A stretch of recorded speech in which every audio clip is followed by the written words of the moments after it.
Mungkin kita sering mendengarkan kisah khusyuknya sholat teman kita, sahabat kita, guru kita, ulama kita. Tapi bagaimana kisah khusyuknya sholat Nabi kita dan para sahabatnya? Mari kita simak beberapa cerita kisah yang semoga bisa memotivasi kita semua. Cerita sholat khusyuknya Nabi dan para sahabat. Khusyuknya Rasulullah. Suatu hari istri Rasulullah ditanya oleh seorang sahabat, "Beritahukan kami satu hal yang menakjubkan yang pernah kamu lihat pada Rasulullah."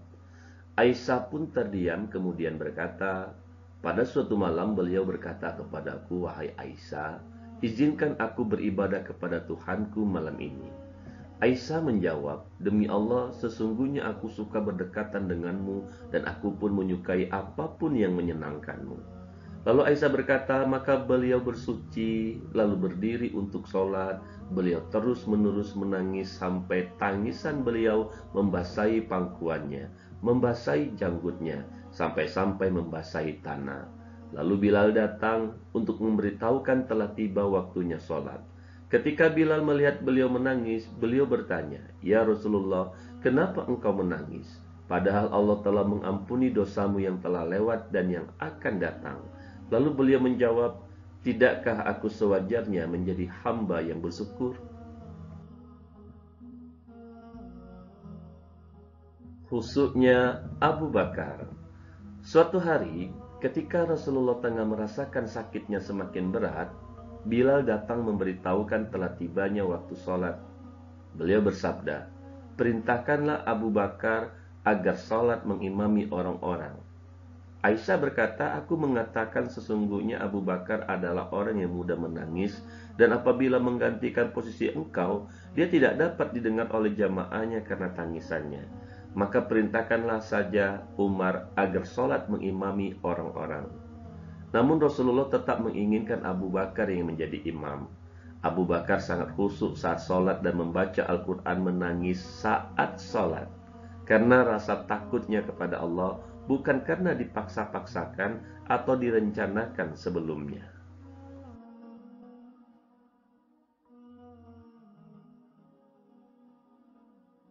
Khusyuknya Umar bin Khattab. Suatu hari ketika sholat subuh, Umar ditikam oleh musuhnya. Setelah Umar melihat darah mengalir dari bagian tubuhnya yang ditikam, beliau berpesan kepada seorang sahabat, 'Katakan kepada Abdurrahman bin Auf supaya mengimami orang-orang sholat.' Kemudian Umar pingsan lalu dibawa masuk ke dalam rumahnya. Saat beliau sadar, beliau bertanya, 'Apakah orang-orang sudah sholat?' Mereka menjawab, 'Sudah.' Beliau berkata, 'Tidak ada Islam bagi orang yang meninggalkan sholat.' Kemudian beliau minta diambilkan air wudhu, lalu berwudhu, kemudian sholat, sementara darah dari lukanya masih saja terus mengalir deras. Setelah itu, baru beliau menyuruh seorang untuk menanyakan siapa yang telah berusaha membunuhnya.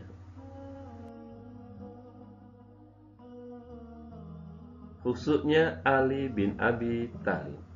Suatu hari, ketika Ali berperang, ia terkena luka panah pada salah satu anggota tubuhnya. Lalu panah itu berusaha dicabut, namun anak panahnya masih tertinggal di dalam bagian tubuhnya. Para sahabat mengusulkan jika hendak mengeluarkan anak panah itu dari tubuh beliau, maka sebagian tubuhnya harus dibedah. Jika tidak, maka anak panah itu tidak bisa diambil.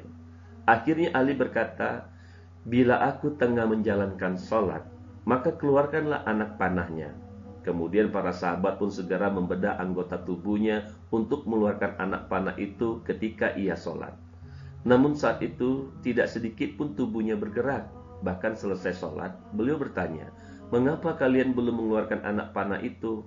Para sahabat pun serentak menjawab, 'Sungguh sudah kami keluarkan anak panahnya.'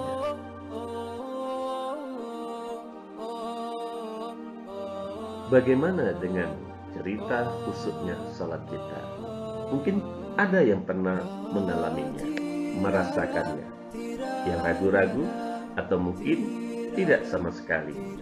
Semoga dengan pelatihan sholat khusyuk ini kita bisa merasakan makin meningkat dan bertambahnya khusyuk dalam ibadah sholat kita.